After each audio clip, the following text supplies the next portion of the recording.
राजधानी लखनऊ में ठंड का प्रकोप जारी है। इसी को लेकर नगर निगम के द्वारा शहर भर में रैन बसेरे बनाया गया है। इसी को लेकर नगर विकास मंत्री ए.के. शर्मा ने रैन बसेरे का निरीक्षण किया। उनके साथ नगर आयुक्त इंद्रजीत सिंह भी मौजूद रहे। साथ ही रैन बसेरे में रहे लोगों से बात भी की और उनकी समस्या भी सुनी और रैन बसेरे की व्यवस्था देखी। रैन बसेरों में बेहतर साफ सफाई पर ध्यान देने को कहा तथा महिलाओं व पुरुषों के लिए अलग अलग व्यवस्था के साथ संचालित किए जाएं। उन्होंने कहा कि देर रात भी कोई व्यक्ति रैन बसेरे पर पहुंचता है तो उसके लिए भी ठहरने की व्यवस्था हो। सुनिए और क्या कुछ कहा ए.के. शर्मा, नगर विकास मंत्री, उत्तर प्रदेश में। नगरीय क्षेत्रों में ठंडी के मौसम में जिन लोगों को रात बिताने की समस्या होती है, ऐसे लोगों के सहारा के लिए, ऐसे लोगों के आश्रय स्थान देने के लिए हम लोग टेम्पोररी और परमानेंट दोनों तरह के आश्रय स्थान चलाते हैं।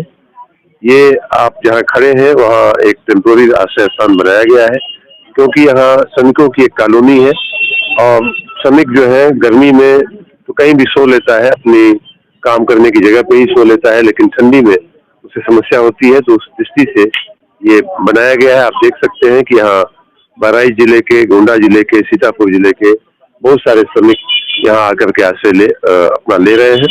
ऐसी तमाम हमारे जो आश्रय स्थान हैं, जो टेम्पोररी भी हैं, परमानेंट भी है, उनमें समुचित व्यवस्था हो, वो देखने के लिए मैं पिछली साल भी गया था। पिछली साल का व्यवस्थापन अच्छा रहा। इस साल भी मैं इसीलिए निकला हूँ कि कहीं कोई कमी न रह जाए, कहीं कोई लापरवाही न हो। उसमें जो आश्रय स्थान बनते हैं, मैं आपके माध्यम से भी ये बात कहना चाहूँगा कि आश्रय स्थानों में आश्रय की जगह की कमी नहीं होती है, लेकिन उन लोगों को, जो बेसहारा लोग होते हैं, उनको जानकारी की कमी होती है कि किधर हम जाएं, दाएं जाएं, बाएं जाएं, कितने किलोमीटर पे हमको आश्रय मिल जाएगा। ये जानकारी उन अनपढ़ लोगों को कई बार नहीं हो पाती है, तो उसकी जानकारी फैलाना भी एक बहुत महत्वपूर्ण काम है। पिछली साल मैंने देखा कि आश्रय स्थान बहुत बगल में है, लेकिन फिर भी सामने रोड पे लोग सोए हुए हैं खुले में, तो एक चिंता का विषय बनता है। तो आपसे भी मैं निवेदन करूंगा कि जानकारी को फैलाया जाए। वहाँ स्थानीय स्तर पे, अस्पतालों में, बस स्टेशनों पे, रेलवे स्टेशनों पे हमने ये भी कहा है कि प्रॉपर साइन बोर्ड लगाए जाए, साइनेज लगाए जाए, जिससे कि लोगों को मार्गदर्शन मिल सके, जानकारी मिल सके कि कहाँ आश्रय के लिए हम जा सकते हैं।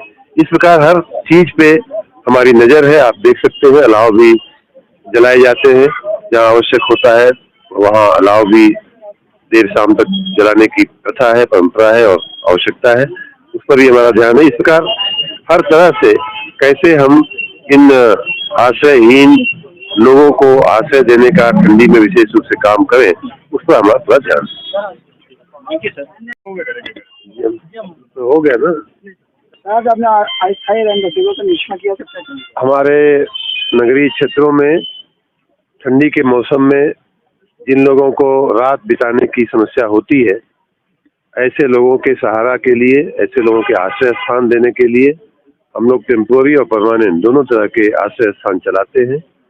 ये आप जहाँ खड़े हैं वहाँ एक टेम्पोररी आश्रय स्थान बनाया गया है, क्योंकि यहाँ श्रमिकों की एक कॉलोनी है और श्रमिक जो है गर्मी में तो कहीं भी सो लेता है, अपनी काम करने की जगह पे ही सो लेता है, लेकिन ठंडी में उसे समस्या होती है। तो उस दृष्टि से ये बनाया गया है। आप देख सकते हैं कि यहाँ बहराइच जिले के, गोंडा जिले के, सीतापुर जिले के बहुत सारे श्रमिक यहाँ आकर के आश्रय अपना ले रहे हैं। ऐसी तमाम हमारे जो आश्रय स्थान हैं, जो टेम्पोररी भी हैं, परमानेंट भी हैं, उनमें समुचित व्यवस्था हो, वो देखने के लिए मैं पिछली साल भी गया था। पिछली साल का व्यवस्थापन अच्छा रहा। इस साल भी मैं इसीलिए निकला हूँ कि कहीं कोई कमी न रह जाए, कहीं कोई लापरवाही न हो। उसमें जो आश्रय स्थान बनते हैं, मैं आपके माध्यम से भी ये बात कहना चाहूँगा कि आश्रय स्थानों में आश्रय की जगह की कमी नहीं होती है, लेकिन उन लोगों को, जो बेसहारा लोग होते हैं, उनको जानकारी की कमी होती है कि किधर हम जाएं, दाएं जाएं, बाएं जाएं, कितने किलोमीटर पे हमको आश्रय मिल जाएगा। ये जानकारी उन अनपढ़ लोगों को कई बार नहीं हो पाती है, तो उसकी जानकारी फैलाना भी एक बहुत महत्वपूर्ण काम है। पिछली साल मैंने देखा कि आश्रय स्थान बहुत बगल में है, लेकिन फिर भी सामने रोड पे लोग सोए हुए हैं खुले में, तो एक चिंता का विषय बनता है। तो आपसे भी मैं निवेदन करूंगा कि जानकारी को फैलाया जाए। वहाँ स्थानीय स्तर पे, अस्पतालों में, बस स्टेशनों पे, रेलवे स्टेशनों पे हमने ये भी कहा है कि प्रॉपर साइन बोर्ड लगाए जाए, साइनेज लगाए जाए, जिससे कि लोगों को मार्गदर्शन मिल सके, जानकारी मिल सके कि कहाँ आश्रय के लिए हम जा सकते हैं। इस प्रकार हर चीज पे हमारी नजर है। आप देख सकते हैं अलाव भी जलाए जाते हैं, जहाँ आवश्यक होता है वहाँ अलाव भी देर शाम तक जलाने की प्रथा है, परंपरा है और आवश्यकता है। उस पर भी हमारा ध्यान है। इस प्रकार हर तरह से कैसे हम